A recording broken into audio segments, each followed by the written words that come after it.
सेवानिवृत्त पोलीस अधिकारी व पोलीस अंमलदार यांचा सेवानिवृत्ती सत्कार सोहळा संपन्न. दिनांक 12 फेब्रुवारी 2024 रोजी माहे जानेवारी 2024 मध्ये वयोमर्यादानुसार सेवानिवृत्त झालेले एक पोलीस अधिकारी, 4 पोलीस अंमलदार यांचा सत्कार समारंभ विजय हॉल येथे दुपारी 4 वाजता पोलीस अधीक्षक श्री बच्चन सिंग यांच्या शुभ हस्ते सत्कार सोहळा पार पडला. माहे 2024 मध्ये वयोमर्यादानुसार पोलीस अधिकारी पोलीस उपनिरीक्षक विजयकुमार मधुकर खडसे नेमणूक पोलीस स्टेशन सिव्हिल लाईन. सहाय्यक पोलीस उपनिरीक्षक अहमद खान रशीद खान पठाण नेमणूक पोलीस स्टेशन बाळापूर.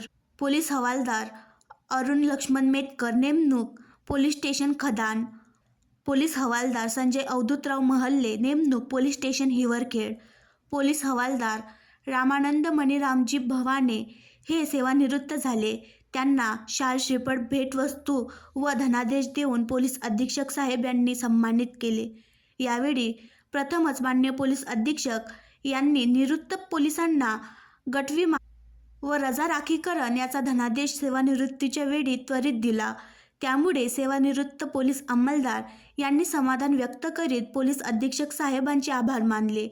यापुढेही सेवानिवृत्त पोलीस अंमलदार यांना सेवानिवृत्त सत्कार सोहळ्याला जास्तीत जास्त रक्कम देण्यात येईल. सोबतच मागील वर्षातील सेवानिवृत्त पोलीस अंमलदार यांची रोख रक्कम तसेच पेन्शन लवकरात लवकर सुरू करण्यात येईल असे मत व्यक्त केले. यावेळी पोलीस कुटुंबीय यांची प्रमुख उपस्थिती होती. सदर कार्यक्रमाकरिता अप्पर पोलीस अधीक्षक अभय डोंगरे तसेच शाखा प्रमुख यांची उपस्थिती होती. सदरचा कार्यक्रम यशस्वी करण्याकरिता राखीव पोलीस निरीक्षक श्री गणेश जुमनाके यांनी मेहनत घेतली. तर कार्यक्रमाचे आभार प्रदर्शन प्रमुख पोलीस उपअधीक्षक श्री विजय नाफडे यांनी केले. सूत्रसंचालन पोलीस हवालदार गोपाल मुकुंदे यांनी केले. आणखी नवीन व्हिडिओ पाहण्यासाठी आमच्या देशमुख एक्सप्रेस न्यूज चॅनलला सबस्क्राईब करा, लाईक करा आणि शेअर करा.